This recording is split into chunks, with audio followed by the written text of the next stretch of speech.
السلام علیکم ورحمۃ اللہ۔ شیخ، صرف پھولوں کا ہار نہیں، یہاں دولہا کو ہزاروں بلکہ لاکھوں روپے کی، میں نے خود ذکر کیا تھا کہ مالیت کا نوٹوں کا ہار پہنایا جاتا ہے۔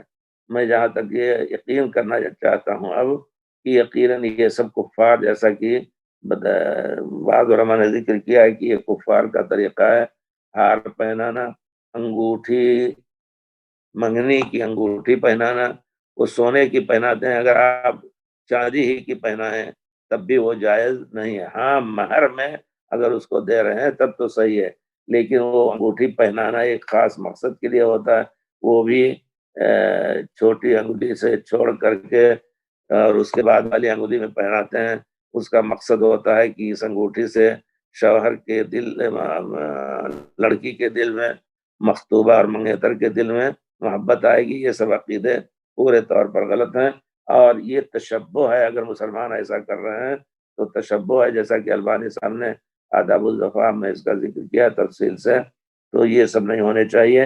اسی طرح یہ ہار جو پہنانے کا ہے، یا مردوں کو وہ بھی ہار پہنا دیتے ہیں، یا مردوں کے اوپر یہ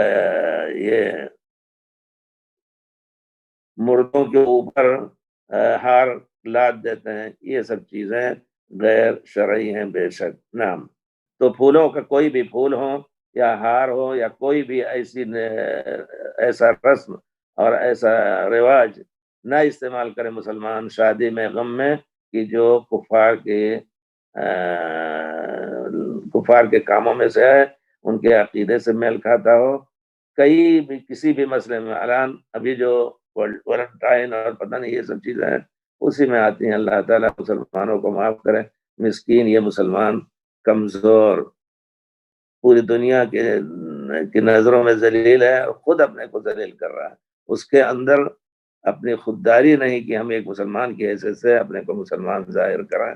ان لوگوں کے درمیان وہی کچھ بن کر کے اور ان کی موافقت کر کے اور خوش ہو لیتے ہیں۔ یہ سب چیزیں بہرحال غیر شرعی ہیں۔ مسلمانوں میں یہ شعور آنا چاہیے کہ ہم ایسا نہ کریں۔